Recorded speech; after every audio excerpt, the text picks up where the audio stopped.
Hello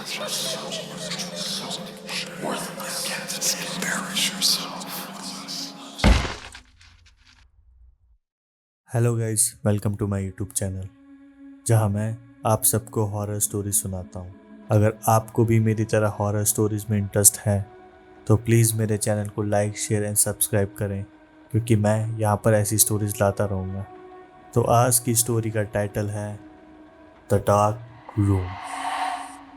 मैं अकेला खड़ा हूँ इस अंधेरे कमरे के बीच में। चारों तरफ काली दीवारें और सिर्फ एक धीमी रोशनी का बल्ब जो मेरे सर के ऊपर लटक रहा था। मैं ब्लैंकली उस बल्ब की तरफ देख रहा था और एक गहरी सोच में खोया हुआ था। मैं उन हालातों को समझने की कोशिश कर रहा हूँ जो मुझे यहाँ तक लेकर आए, जिन्होंने मुझे इस जगह में कैद कर दिया। मैं तो बस एक साइंटिस्ट था जो एक खतरनाक बीमारी का इलाज ढूंढने की कोशिश कर रहा था, लेकिन सरकार को कुछ और ही लगा। उन्होंने समझा कि मैं और मेरी टीम इस बीमारी को फैलाने के लिए जिम्मेदार हैं। सरकार को बस एक बलि का बकरा चाहिए था जिससे वो लोगों की नाराजगी और घबराहट को कम कर सके। और कौन बेहतर होता उसके लिए मेरे अलावा। मैं आखिरी साइंटिस्ट जिंदा था जो इस प्रोजेक्ट से जुड़ा हुआ था। राके, राकेश, एक आवाज मुझे मेरी सोच से वापस बाहर खींच लाती है। मैं अपनी आंखों को उस बल्ब की तरफ से हटाकर दरवाजे की तरफ कर लेता हूँ। कमरे में इतना अंधेरा था कि दूसरी तरफ कुछ दिखाई नहीं दे रहा था, लेकिन मैंने लोहे के भारी दरवाजे की खटक की आवाज सुनी थी जो इशारा करती है कि गार्ड ने दरवाजे का स्लॉट खोला था। क्या अब तुम बात करने के लिए तैयार हो? गार्ड ने कहा। मैं चुप रहता हूँ कुछ देर के लिए। मुझे इस अंधेरे कमरे में 4 दिन से रखा गया था, बिना खाना और पानी दिए। बीइंग अ साइंटिस्ट, मैं अच्छी तरीके से जानता हूँ बिना खाना पानी के इंसान का शरीर कैसे धीरे धीरे टूटने लगता है। मुझे चक्कर आने लगे थे, थकान हद से ज़्यादा थी, छोटी मोटी बातें करना भी मेरे लिए मुश्किल हो गया था। क्या फ़ायदा, मैं हल्का सा मुस्कुराते हुए अपने सूखे होठों से गार्ड के सवाल का जवाब देते हुए कहता हूँ, मैंने तुम्हारे सब सवालों का जवाब दिया है, लेकिन तुम सुनना तो छोड़ समझना भी नहीं चाहते हैं। मेरी बात पूरी हुई भी नहीं और दरवाजे का स्लॉट वो गार्ड वापस से बंद कर देता है। मैं गहरी सांस लेता हूँ और धीरे से पीछे की दीवार की तरफ बढ़ जाता हूँ। हाथ से दीवार को महसूस करते हुए मैं नीचे बैठ जाता हूँ और वापस बल्ब की हल्की रोशनी में घूरने लग जाता हूँ। मैं अपनी आंखें बंद करके अपनी बीवी के बारे में सोच रहा था, क्योंकि बस वही एक चीज़ थी जो मुझे जिंदा और होश में रखे हुए थी। उसका खूबसूरत चेहरा और उनके साथ बिताए हुए पल। मैं जीतूंगा, मैं पक्का जीतूंगा उनके लिए। मैंने अपनी बीवी रेशमा को फ्रांस भेज दिया था जब मैंने अपनी टीम को इकट्ठा किया था जो इलाज ढूंढने में लगी हुई थी। मैंने उसे इस बीमारी से बचने के लिए भेजा था, लेकिन ये सब काफ़ी महीनों की बात है। मुझे उसकी बहुत याद आती है। मेरी ज़िंदगी में सिर्फ वही एक बची थी, बाकी सब लोग चले गए थे। मेरे पड़ोसी, मेरे माँ बाप और वो बुजुर्ग जो फूल की दुकान चलाते थे। फूल की दुकान। मैं सोच में और डूबता चला गया। मुझे याद है जब मैंने अपनी बीवी के लिए हमारी एनिवर्सरी पर फूल खरीदे थे, आउटब्रेक होने से 1 महीना पहले। हम दोनों उन बुजुर्ग कपल के बहुत अच्छे दोस्त बन गए थे जो फूल की दुकान चलाते थे। वो कहते थे, तुम दोनों देखकर हमें अपनी जवानी के दिन याद दिला देते हो। और ये भी, राकेश, तुमने अपनी खुशी को बांटने के लिए बहुत अच्छा जीवन साथी चुना है। उन दिनों को याद करके मेरी आंखों में आंसू भर आए थे। राकेश, तुम्हारी बीवी बहुत लकी है, एक खुशी से भरी आवाज़ बोलती है। शुक्रिया मिस अग्रवाल, लेकिन ये कुछ खास नहीं है, बस छोटी सी बात है। मैं शर्माते हुए कहता हूँ उन्हें। अरे, ऐसा कैसे? तुम तो हर हफ्ते आते हो, हमेशा अपनी बीवी के लिए कुछ ले जाते हो, अपना प्यार अपनी बीवी पे जताने के लिए। ये खाली लफ्ज़ नहीं है राकेश, ये सच है। मिस अग्रवाल खुशी से मुस्कुराते हुए कहती हैं। उन्होंने अपना लाल फूल वाला एप्रन पहना हुआ था और नीचे एक गुलाबी ड्रेस थी। अरे, ये कौन आ गया? एकदम से एक आवाज़ ज़ोर से लेकिन शांत करने वाली होती है। ये आवाज़ मुझे अजीब सी तसल्ली दे देती है। आज क्या लोगे राकेश? पिछले हफ्ते की तरह same bucket? Good afternoon mister Agarwal, मैं कहता हूँ। एक्चुअली आज कुछ अलग लेना है। आज हमारी एनिवर्सरी है और मैं उसके लिए कुछ स्पेशल लेना चाहता हूँ। हाँ हाँ, मेरे पास एकदम तुम्हारे लिए बहुत खास है कुछ, मिस्टर अग्रवाल कहते हैं। उन्होंने एक सफ़ेद पोलो और खाकी पैंट पहनी हुई थी। उनके चेहरे से मुस्कुराहट कभी जाती ही नहीं थी। वहीं रुकना, मैं भी आया। 1 मिनट के अंदर मिस्टर अग्रवाल वापस आए। सबसे बड़ा और सबसे सुंदर बुकेट था उनके हाथ में। ऐसा बुकेट मैंने कभी नहीं देखा था। फूल इतनी ताजगी से भरे हुए थे कि मैं तो देखता ही रह गया। ये हमें कुछ दिन पहले मिले थे, मिस्टर अग्रवाल बोलते हैं, और हमने ये सिर्फ तुम्हारे लिए संभाल के रखे थे। वाओ, ये तो कमाल है, ना सुंदर है। रुको वहाँ, मिस्टर अग्रवाल हंसी में बोलते हैं। किसने कहा तुम्हें इसके लिए पैसे देना पड़ेगा? ओ नहीं, प्लीज़, मुझे इसके पैसे देने दो, ये ज़रूर महंगा होगा, मैं विनम्रता से उन्हें कहता हूँ। मिस्टर अग्रवाल अपनी बीवी की तरफ देखकर मुस्कुराते हैं। वो भी उन्हें देखकर मुस्कुरा रही थी। और फिर मिस्टर अग्रवाल बुकेट मेरे हाथ में थमाकर कहते हैं, ये हमारी तरफ से तुम दोनों के लिए तोहफा समझो। Happy anniversary. मेरा दिमाग इन यादों से बाहर आना चाहता था। मुझे एहसास होता है कि कुछ आंसू बहकर बाहर आ चुके हैं। इतने प्यारे कपल थे। मैं हमेशा सोचता था कि क्या मैं और मेरी वाइफ भी इतने खुश होंगे जब हम उनकी एज के हो जाएंगे। मेरा दिमाग वापस से मुझे उन यादों में लेके जा रहा था। मैं उन कपल्स को याद कर रहा था, उनके खुशी भरे चेहरे को। एक हल्की सी मुस्कान मेरे थके हुए चेहरे पर आकर बस थोड़ी देर के लिए रुकती है, फिर वो भी मिट जाती है। मैं तो लगभग भूल ही गया था कि क्या हुआ था उस दिन। जब आउटब्रेक शुरू ही हुआ था तो मैंने सबसे पहले उस बुजुर्ग कपल को देखने का फैसला किया। ये देखने के लिए गया था कि क्या वो ठीक है कि नहीं। लेकिन जो तस्वीर मैंने उस दिन देखी वो मेरी ज़िंदगी भर के लिए मेरे दिमाग में बस के रह गई है।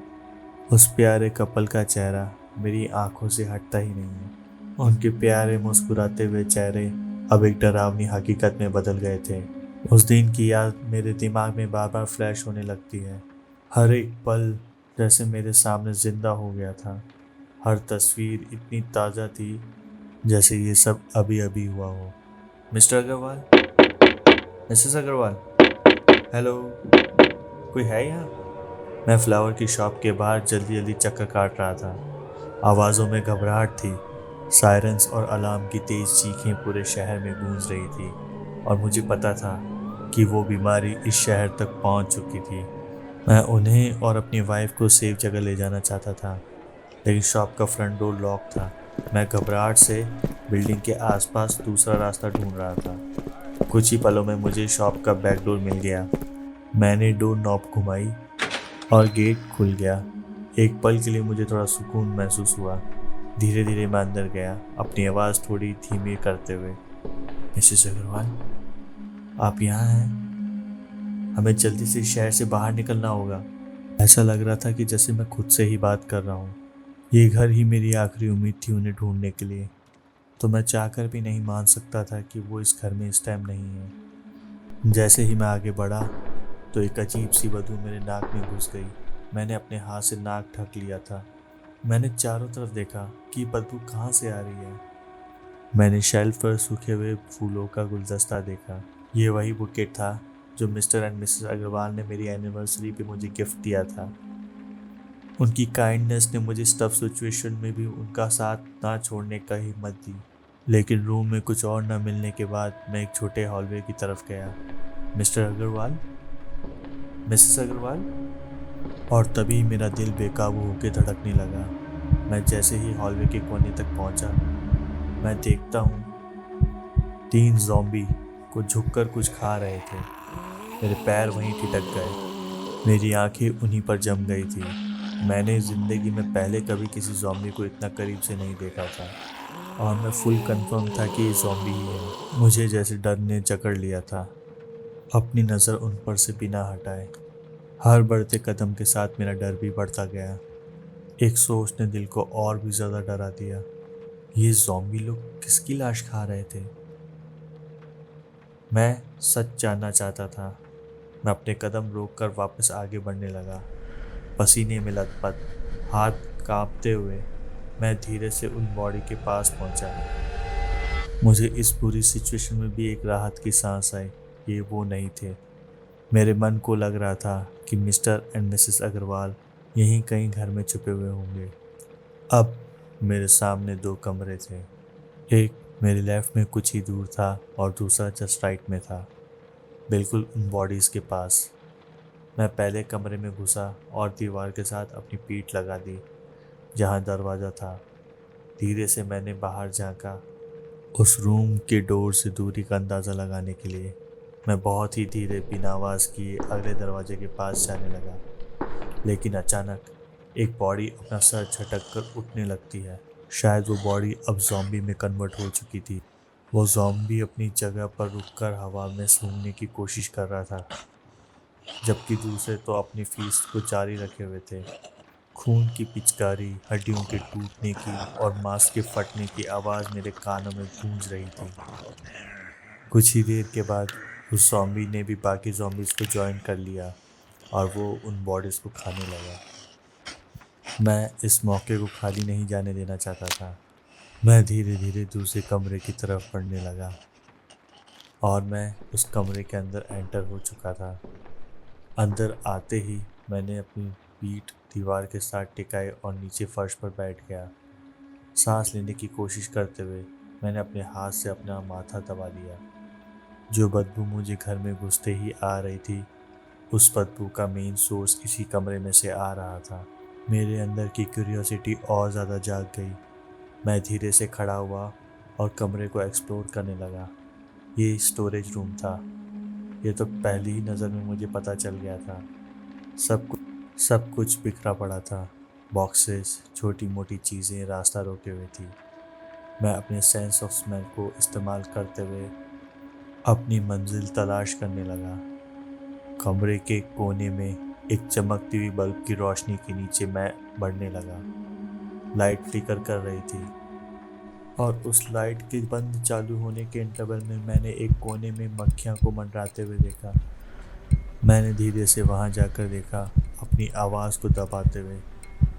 जैसे जैसे मैं उसके क्लोज होता जा रहा था, वैसे वैसे मेरी क्यूरियोसिटी हॉरर में तब्दील होती जा रही थी।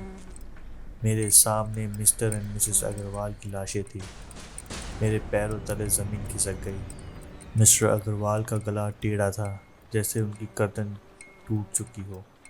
उनकी गर्दन एक अजीब एंगल में लटक रही थी। उनका पेट चीरा हुआ था। उनके पेट के अंदर की चीज़ें गायब थी। मिसेस अग्रवाल के हाथों का हाल और भी बुरा था। एक हाथ कट चुका था और दूसरा आधा बचा हुआ था। उनकी लाशें, हड्डियां और उनके ऊपर का खून, ये सब देखकर मेरी सारी दुनिया एक झटके में हिल गई। मैं घुटनों के बल गिर गया। इस मंजर ने मेरी आत्मा को अंदर तक हिला दिया था। मैं बस उनको देखता ही रह गया। मैं शॉक स्टेज में जा चुका था। जो स्मेल पहले मेरी नाक को चुभती थी, अब वो बिल्कुल मुझे महसूस नहीं हो रही थी।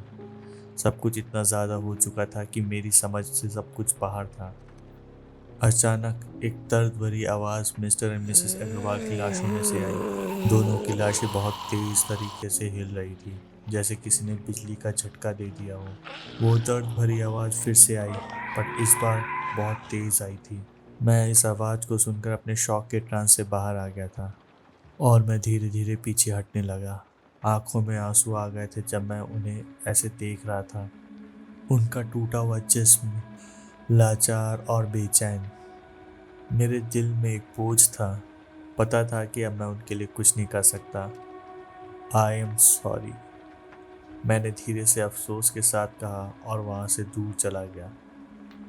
मैं डोर से बस एक कदम दूर था, तभी मैंने कॉरिडोर के कोने में उन ज़ॉम्बीज़ की आवाज़ सुनी। मैं बिल्कुल भूल गया था उनके बारे में। अब मैं अपनी सराउंडिंग को लेकर और भी ज़्यादा अलर्ट हो गया था। मैंने अपने आप को संभाला और अपने आप को बचाने के लिए तैयार हो गया। मैंने आखिरी बार मिस्टर एंड मिसेस अग्रवाल के ज़ॉम्बी को देखा और चुपके से वापस पहले कमरे की तरफ चला गया। दरवाजे तक जाने के रास्ते में मैं उन सूखे फूलों के पास से गुजरा, उन्हें कभी फिर से ना देखने के लिए।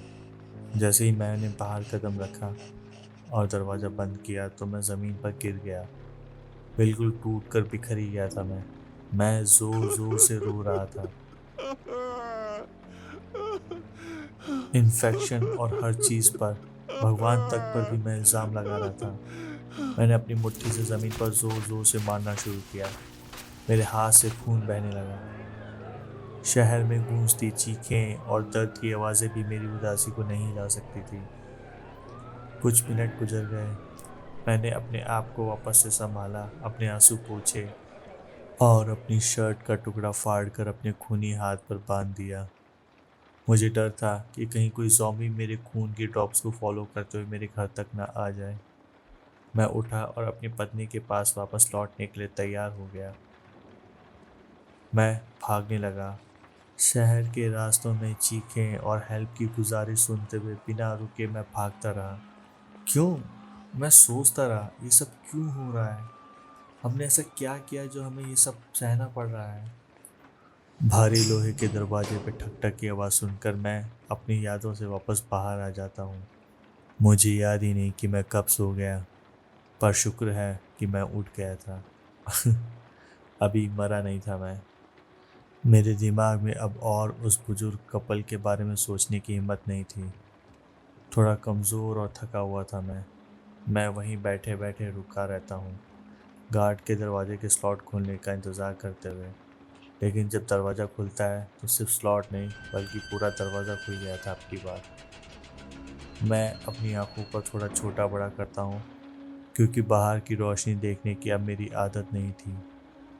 मैं नोटिस करता हूँ एक गार्ड का सिलहट दरवाजे के बाहर खड़ा था। उसके साथ दो और परछाइयाँ थी। एक तो दूसरे गार्ड की थी, पर तीसरी परछाई कुछ अजीब सी थी, पतली सी शक्ल की, जैसे उसके सर पर कोई बैग चढ़ा रखा हो। शायद वो मेरी तरह कोई कैदी था, मैंने सोचा। फिर मेरी नज़र एक चेन पर पड़ी जो गार्ड की बेल्ट से जुड़कर उस शख्स के गले में बंधी हुई थी। गार्ड उस शख्स को इतनी जोर से धकेलता है कि वो ज़मीन पर ही गिर पड़ता है। फिर गार्ड बैग को उसके सर पे से हटा देता है। मेरी सारी बॉडी एकदम से कस जाती है। जो चीज़ ज़मीन पर थी वो एक इंसान नहीं थी, कुछ और ही था। उसके दांत हवा में चबाने लगे। वो अपने आप को मूड़ रहा था। उसका चेहरा भूख और गुस्से से बिल्कुल बिगड़ा हुआ था। उसकी आंखें जो पहले किसी और के रंग की थी अब सिर्फ पीली पड़ गई थी। गार्ड एक ज़ॉम्बी को अंदर छोड़ गए थे। गार्ड ने उस चेन को उसके गले से निकाला और आराम से बाहर निकल गया, दरवाज़ा जोर से बंद करते हुए। जाते जाते वो मेरी तरफ देखकर हाथ हिलाते हैं जैसे मेरी हालत का मजाक उड़ा रहे हों। साले, कौन इतना पागल हो सकता है कि इस हद तक गिर जाए? मेरे पास कोई और रास्ता नहीं था। मैं अपने आप को मेंटली तैयार करता हूँ इस लड़ाई के लिए। मैं अपनी आंखें बंद करके 30 तक गिनती गिनता हूँ। एक गहरी सांस के साथ मैं अपनी आंखें वापस खोलता हूँ। मैं कमज़ोर होकर खड़ा था। अपने कमज़ोर शरीर की सारी एनर्जी को मैं इकट्ठा करके चारों तरफ देख रहा था।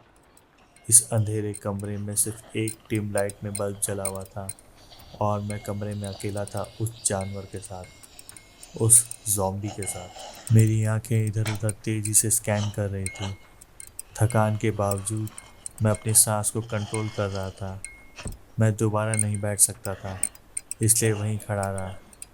उस ज़ॉम्बी की आवाज़ पूरे कमरे में घटिया बदबू के साथ फैल गई थी। मैं अपने आप को रोक नहीं पाया और एक हल्की सी मुस्कान निकल गई। उस ज़ॉम्बी ने ये सब सुन लिया था।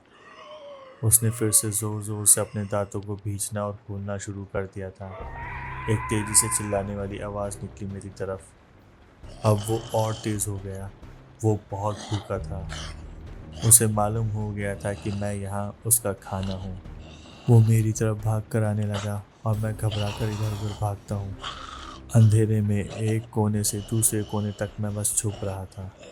मैं इस अंधेरे कमरे में उसे नहीं देख पा रहा था, पर वो मुझे स्मेल कर सकता था। मैं थक कर फैसला करता हूँ कि अब मैं और नहीं भाग सकता और मैं कमरे के सेंटर में बल्ब के नीचे वापस खड़ा हो जाता हूँ ताकि कम से कम मैं अपनी मौत को आते हुए तो देख सकूं।